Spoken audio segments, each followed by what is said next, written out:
foi dito hoje à tarde, se não me falha a memória, Dr. Cristiano Zanin, Sua Excelência sustentou uma questão de ordem, formulou uma questão de ordem, logo no início da sessão, em que pretendia usufruir de um tempo mais extenso para a sua sustentação oral, a partir da perspectiva de que alguns acusados teriam, de alguma forma, cooperado com o esclarecimento desses fatos. Eu prestei atenção a essa questão de ordem, fiquei refletindo, mas eu localizei uma peça que eu acho muito importante. Eu tinha uma compreensão a respeito disso e só vim, digamos assim, a me fortalecer naquela minha convicção. É uma peça feita por um outro advogado. No caso, o defensor de Alberto Youssef. Leio dessa petição um fragmento que me parece muito importante.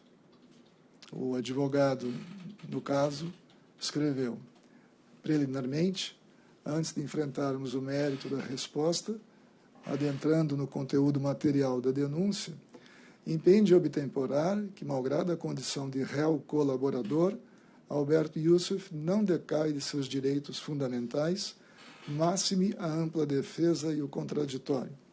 Ou seja, não é porque ele é um réu colaborador que ele não pode impugnar o que pretende o Ministério Público Federal. Ou seja, essa assertiva é muito importante. É muito importante porque ouvimos nessa tarde, nos votos de Vossas Excelências, Desembargador Gebran, Desembargador Paulsen, que nesses autos existem pelo menos duas pessoas que de alguma forma cooperaram com o esclarecimento da verdade. E essas pessoas, por terem cooperado com o esclarecimento dessa verdade, não deixam de forma alguma de perder os seus direitos dentro desse processo. Ou seja, tanto é assim que, inclusive, recorrem dessa decisão. Então, digamos assim, é uma premissa que eu estou estabelecendo para orientar o que vou dizer na sequência. Existe, finalmente, encerrando esse capítulo das premissas, uma equação que responde pelos fatos que nós estamos a enfrentar nessa tarde. Falamos muitas vezes de Petrobras, ou seja, a petrolífera brasileira. E isso é importante entender por que nós falamos tantas vezes em Petrobras. E qual a importância que tem Petrobras para este caso que nós iremos julgar. Essa importância, me parece, decorre da Lei 9.478, em seu artigo 61. Lá está escrito: a Petrolífera Brasileira S.A., Petrobras, é uma sociedade de economia mista vinculada ao Ministério de Minas e Energia.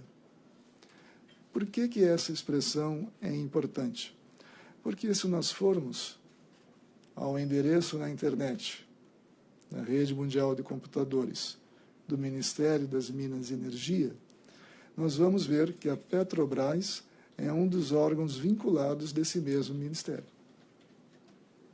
Por que estou dizendo tudo isso?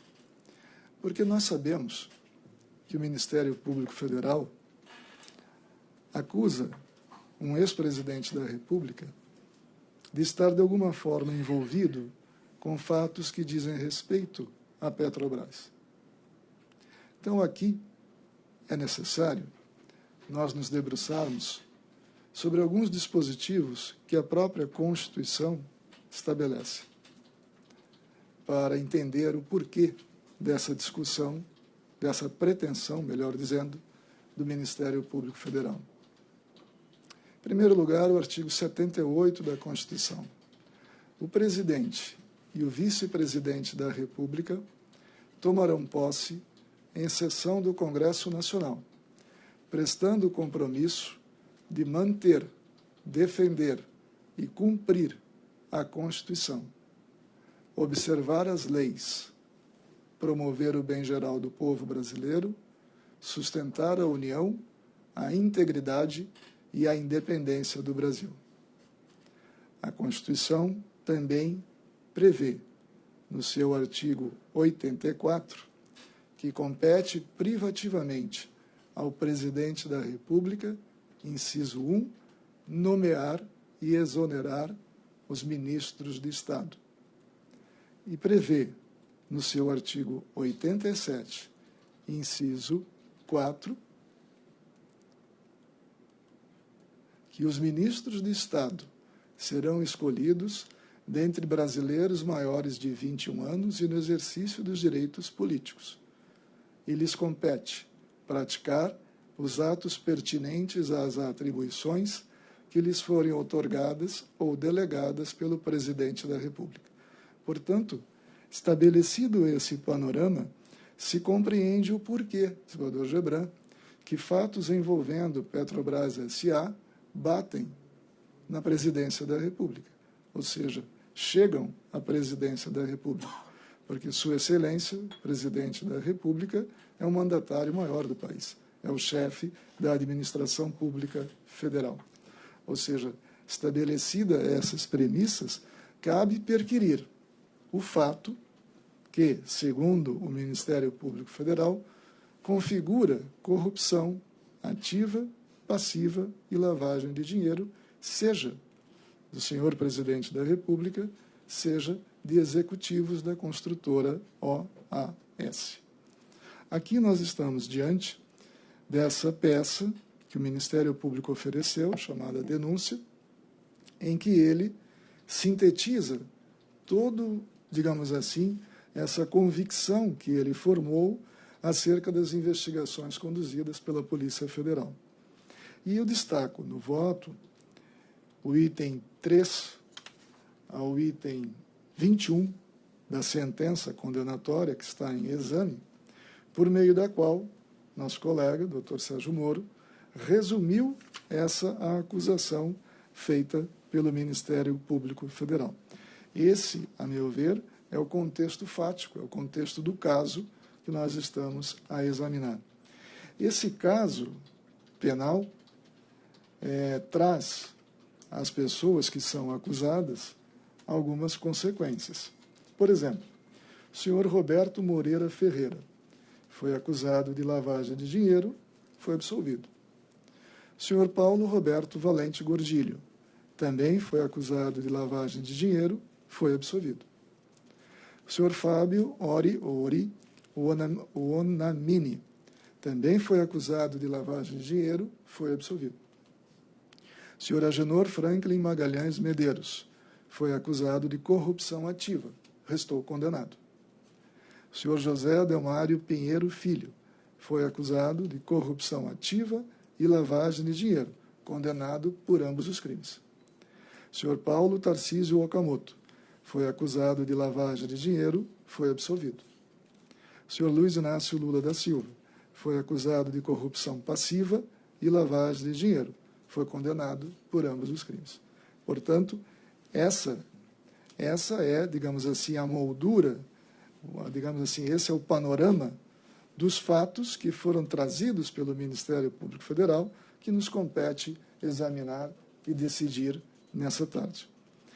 No voto, eu elenco, digamos assim, eu discrimino, eu escrevo, eu explico o que o Código Penal considera corrupção passiva, está no artigo 317, corrupção ativa, artigo 333, e lavagem de dinheiro, é a Lei 9.613 de 1998.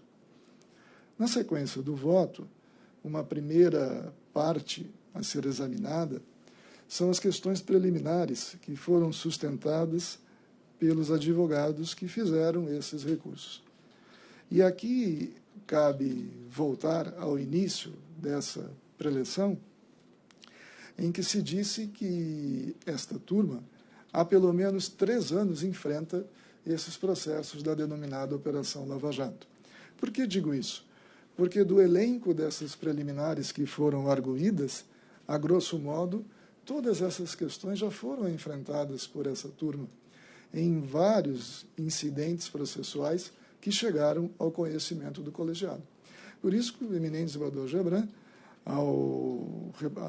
digamos assim, ao analisar cada uma dessas preliminares, em muitas delas fez referência aos julgamentos anteriores. Porque, grosso modo, o colegiado já conheceu de todas essas questões ao longo desses 3 anos. Então, aqui, sem esforço algum, se faz necessário reabrir essa discussão. Por isso que, numa primeira abordagem, eu estou acompanhando o eminente desembargador Gebran e Vossa Excelência, o desembargador Paulsen, na rejeição dessas preliminares. São matérias que não devem ser reavivadas porque já foram enfrentadas por essa turma. Uma questão muito importante, eu disse no início dessa intervenção, é a questão das provas. Por quê? E sem querer ser repetitivo. Porque nós temos que dizer quais são as provas que sustentam essa acusação trazida pelo Ministério Público Federal. Por quê? Porque, insisto, os tribunais de apelação têm a última palavra sobre as provas. Então, a eles cabe dizer quais são as provas. Então, no voto, eu enumero o que, para mim, são as provas trazidas pelo Ministério Público Federal, a partir de um valoroso trabalho conjunto com a Polícia Federal no esclarecimento desses fatos. Trago aqui os elementos que dizem respeito aos contratos obtidos pela construtora OAS no âmbito das contratações envolvendo a refinaria do Nordeste Abreu e Lima, Reneste. Passo a examinar, um a um, os elementos que vieram ao processo relativos a essa obra dessa refinaria.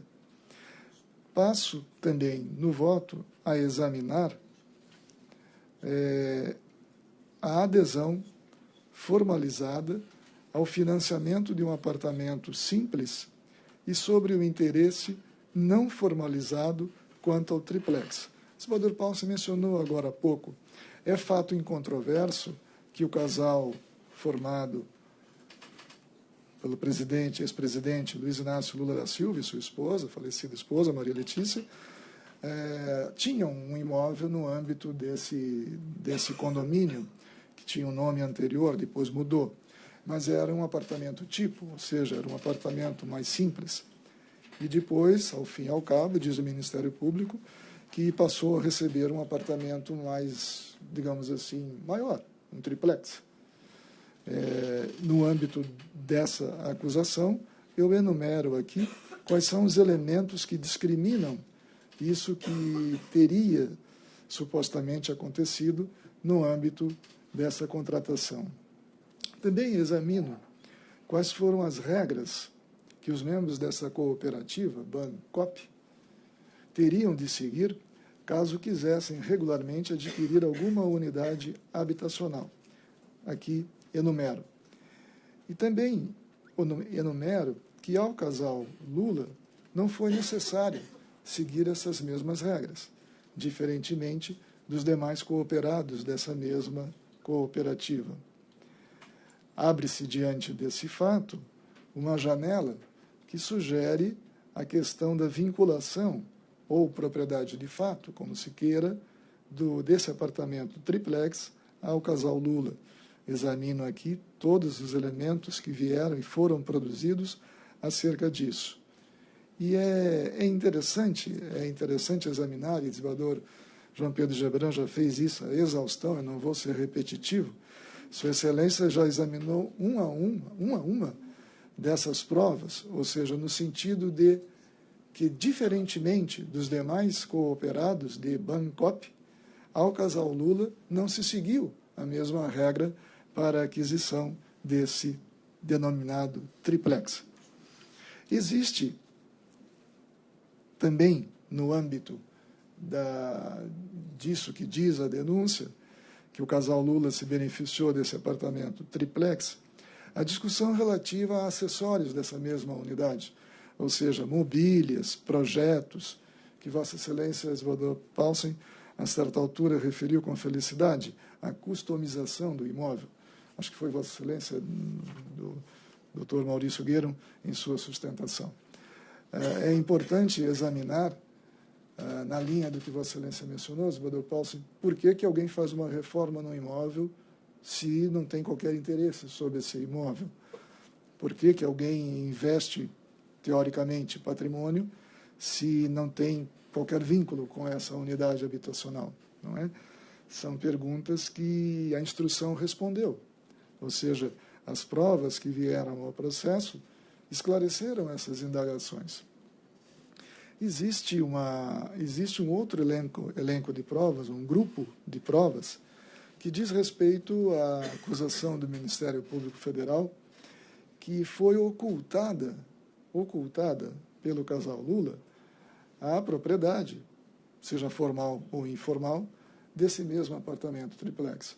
Então, existe todo um elenco de documentos que vão nessa linha, ou seja, quero crer, a partir desses elementos foi que o Ministério Público Federal formou a convicção de que teria havido lavagem de dinheiro envolvendo essa unidade habitacional.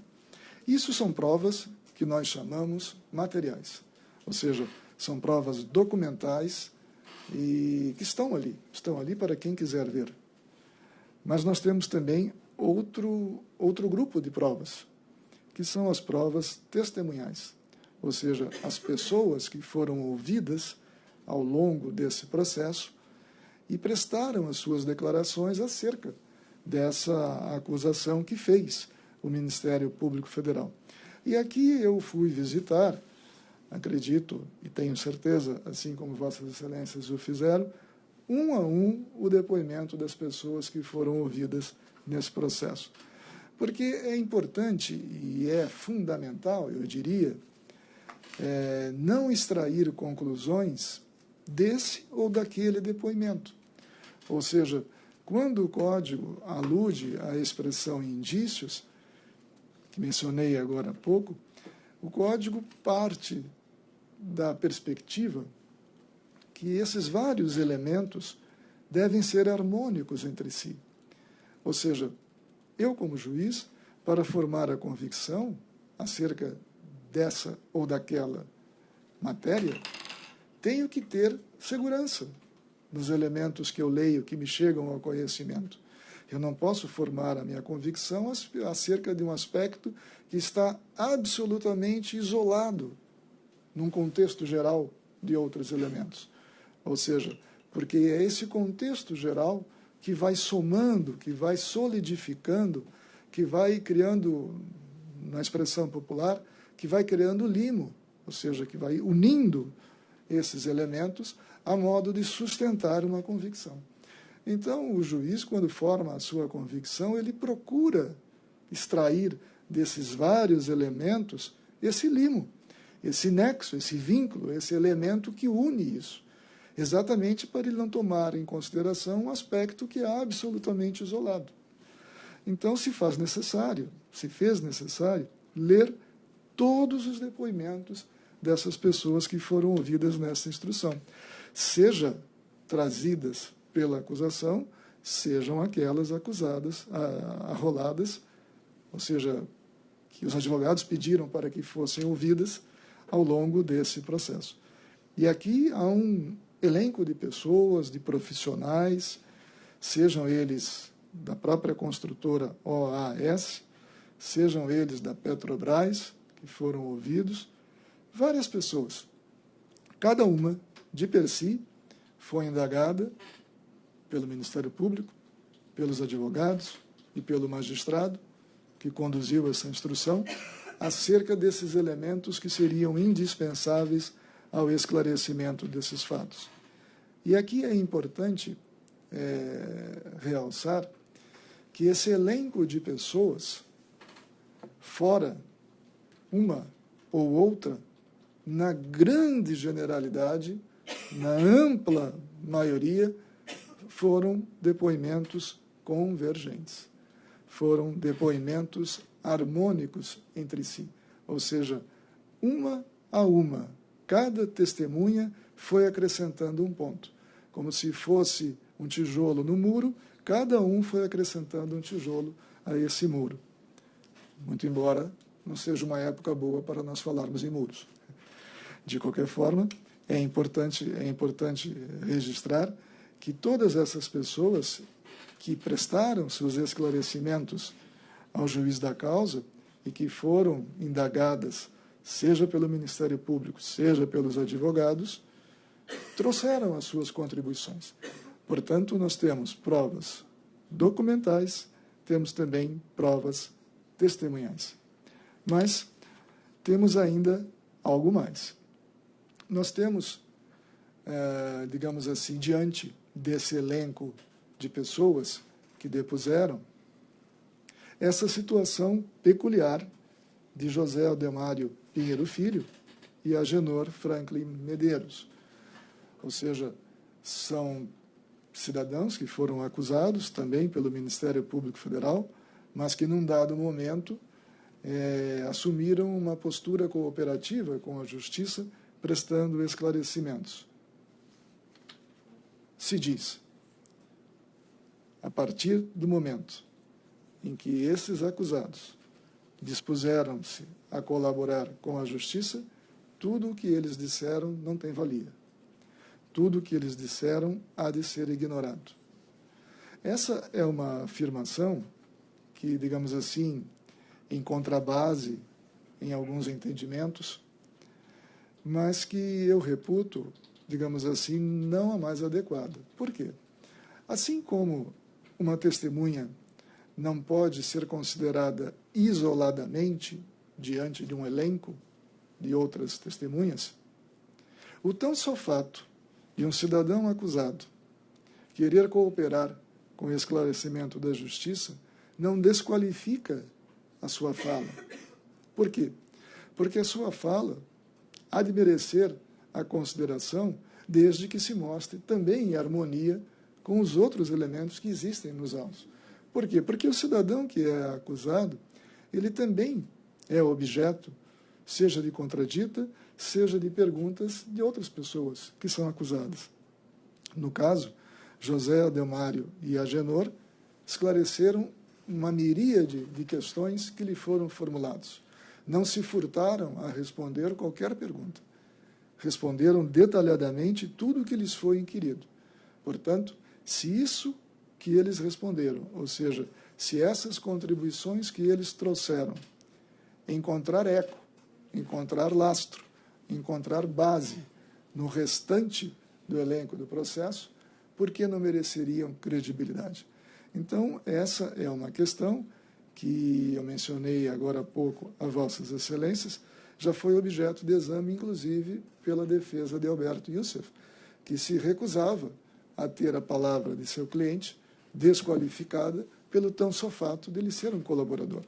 Exatamente porque Youssef conservava em si o direito de, digamos assim, exercer com plenitude o seu direito constitucional à defesa. E tanto isso é verdade, Vossa Excelência há de se recordar, a turma, por mais de uma vez, em questão de ordem, baixou os autos de apelações ao primeiro grau para que Alberto Youssef defendesse das acusações que lhe foram formuladas. Ou seja, não recepcionou o entendimento do primeiro grau, que em face dele teria transitado em julgado as condenações. Exatamente porque o cidadão colaborador não deixa de ser cidadão. Ele colabora com a justiça e há que merecer a mesma respeitabilidade dos demais, desde que as suas contribuições encontrem eco no restante do elenco probatório. Então, eu passo no voto, assim como fez o doador João Pedro Gebran Neto, e eu vou poupá-los da leitura, examinar tudo o que disseram José Ademário Filho e Agenor Medeiros, exatamente para compreender se eles estavam a inovar, se eles estavam a trazer algo que de forma alguma encontraria base no restante do elenco probatório.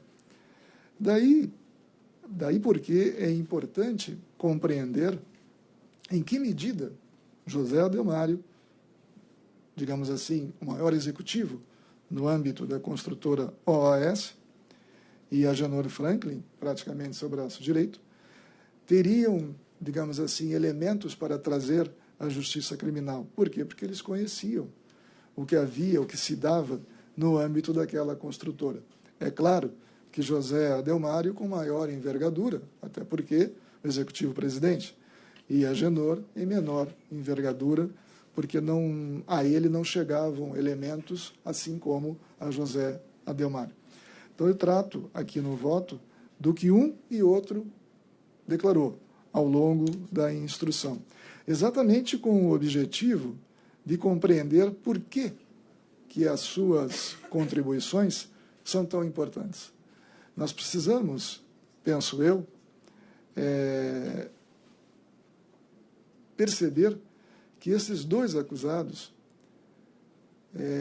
digamos assim, é necessário compreender por que eles trouxeram essas contribuições. Se diz, não, eles queriam firmar um acordo com o Ministério Público. Bem, nós sabemos que isso não existe de fato. Nós sabemos que eles trouxeram contribuições, mas que eles não são, a rigor, eles não têm acordos de colaboração celebrados com o Ministério Público Federal. É importante também examinar naquilo que eles disseram ao longo da instrução, no que encontra correspondência com as provas documentais. Porque, vejam, provas documentais não são provas que podem ser alteradas, elas estão lá.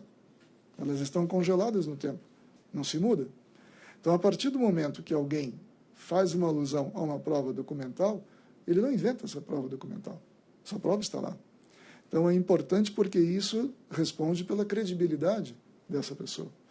Então, é necessário fazer esse contraponto, e eu me permiti no voto a fazer isso, examinar todos aqueles elementos, tanto a José Adelmário quanto a Agenor, trouxeram em seus depoimentos.